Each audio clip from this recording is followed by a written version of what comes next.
The News4JAX I-team is learning about a ripple effect that could lead to drug charges being thrown out. The Jacksonville Sheriff's Office has stopped using a field kit that tests for cocaine now that police say it was inaccurate, showing false positives. At least 3 other local agencies are doing the same, and prosecutors and defense attorneys say they're reviewing current cases where certain charges might have to be dropped.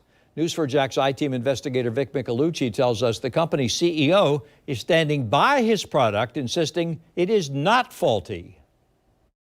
It's a test Jacksonville sheriff's officers have been using for more than a decade. This kit from Scott Company lets officers test for cocaine in the field. It's long been presumptive, only enough for probable cause. It appears that these crack rocks are positive for fentanyl as well. So we saw police using the test when the I-team rode with task forces. Now, JSO says the kits are flawed. And what we've done since we discovered the issue is that we have basically placed an in-house recall of the test kits, and we are suspending the use of them at this time until we can come up with a remedy for this issue. Assistant Chief Edwin Cayenne oversees narcotics. He says a detective discovered a problem this week when testing a substance at the jail. It turned out to be an over-the-counter medication, an antihistamine, but the Scott test flagged it as cocaine. So what are officers going to use now to test substances out in the field?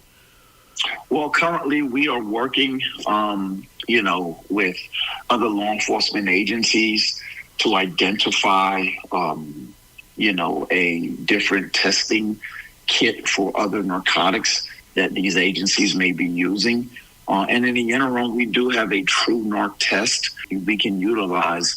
However, it's not one in which we can provide to every patrolman or every law enforcement officer. I spoke to the CEO of the manufacturer on the phone today, and he directed me to a lengthy written statement. He said implying his company's product is faulty is inaccurate, writing, "The reagent test is not conceived, designed, manufactured, and/or sold in a manner that is deficient, unreliable, or inaccurate.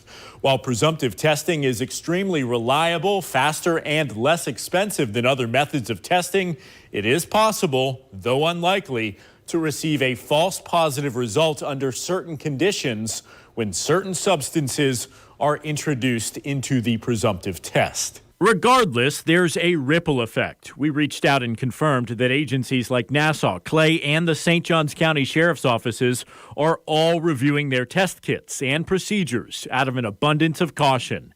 Chief Public Defender Charlie Kofer says this could have a major impact on current drug cases. How big of a deal is this?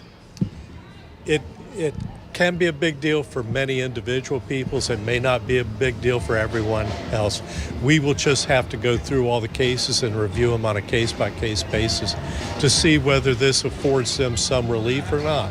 That means someone charged with cocaine possession could potentially have charges dropped, and someone held in jail might be released on a lower bond. They can make a big difference, but typically what will happen, many cases are resolved without an FDLE evaluation, because if our clients tell us that it is a substance, we don't push it much further. But typically if clients indicate to us that it's not cocaine, we'll push the state to have a full test done by the Florida Department of Law Enforcement. Prosecutors with the state attorney's office tell us we are conducting a thorough review of cases potentially implicated to determine what actions need to be taken moving forward to address this issue. JSO does use other field tests, like one for fentanyl. The agency now reviewing those as well. Vic Micolucci, Channel 4, the local station. The CEO of Scott Company also told Vic Micolucci his group provides kits to more than 300 agencies nationwide. You can read his entire statement inside the story. It's on the homepage of our website, news4jax.com.